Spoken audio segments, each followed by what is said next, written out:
सबसे पहले तो गुड न्यूज़ की बात कर लें कि राम मंदिर का जो है फाइनल डेट आ गया है।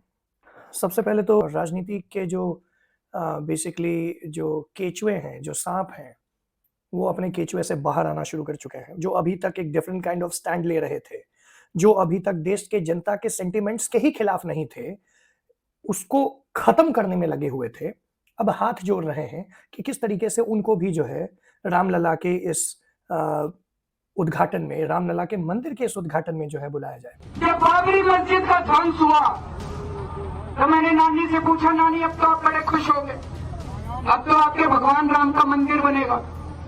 कहती है, ना बेटा, मेरा राम किसी की मस्जिद तोड़ के ऐसे मंदिर में नहीं बस सकता।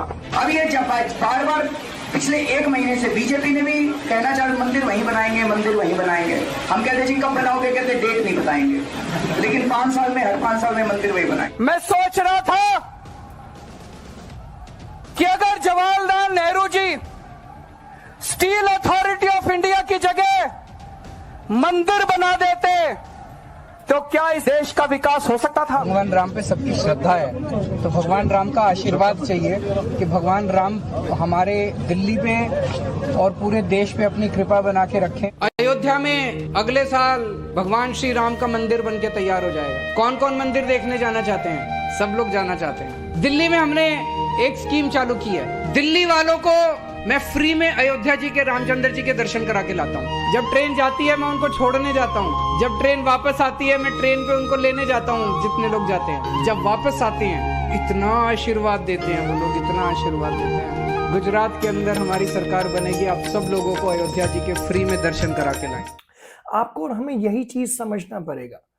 और मैं ये बातें आप लोगों से इसलिए भी करना चाह रहा हूं क्योंकि इलेक्शन बहुत ज्यादा नजदीक आ रही है और यहां पर ऑफ कोर्स बीजेपी भी इस चीज का इस्तेमाल करना चाहेगी और उनके राइट्स भी हैं, उन्होंने इसके लिए मेहनत भी किया है। But when it comes to the opposition तो हिंदुइज्म एड्स है, हिंदुइज्म को खत्म करना चाहिए, हिंदुइज्म से खराब और कुछ भी नहीं है, ब्राह्मणों को मारना चाहिए, ऐसी बातें सुनने को मिलती हैं। और यही समय है जिस समय हमें ये बातें याद रखनी पड़ेगी, हमें भूलना नहीं पड़ेगा। हम बहुत ही भोली जनता है, हम बड़ी जल्दी ऐसी बातों को भूल जाते हैं, ऐसी बातों को हम जाने देते हैं और इसीलिए हम फिर गलत सरकारों के हाथ में चले जाते हैं। फिर हम अपने देश का विकास को रुकता हुआ देखते हैं और हमारे धर्म का नाश होता हुआ देखते हैं, हमारे धर्म का नुकसान होता हुआ देखते हैं। वैसे तो मैं कहना चाहूंगा कोई माइका लाल पैदा नहीं हुआ है जो कि हमारे धर्म का जो है सर्वनाश कर सके, चाहे वो डीएमके के पार्टी के सीएम का बेटा ही क्यों ना हो। लेकिन फिर भी हमें ये सब बातें याद रखनी पड़ेगी कि वो किनके साथ खड़े हैं, कौन उनके साथ खड़ा है और फिर उस हिसाब से हमारे वोट का इस्तेमाल करना पड़ेगा। हम एक ऐसा देश है जहां पर हम बहुत जल्दी चीजों को लेके लोगों को माफ कर देते हैं, जिसका खामियाजा हम बहुत लंबे समय तक भुगतते हैं। और यही चीज आपको और हमें समझना पड़ेगा। जब हमने किसी का कोई नुकसान नहीं किया है तो हमें इस लायक बनना पड़ेगा कि कोई हमारा नुकसान ना कर पाए, चाहे वो हमारे खुद के ही बीच में बैठे हुए लोग क्यों ना हो। बाहर की लोगों से, बाहर के दुश्मनों से बड़े आराम से लड़ा जा सकता है, लेकिन जो दुश्मन आपके घर में, आपके बगल में बैठा हुआ है, जो आपका दोस्त बनने का जो है आपको झांसा दे रहा है, उनसे बचना पड़ेगा।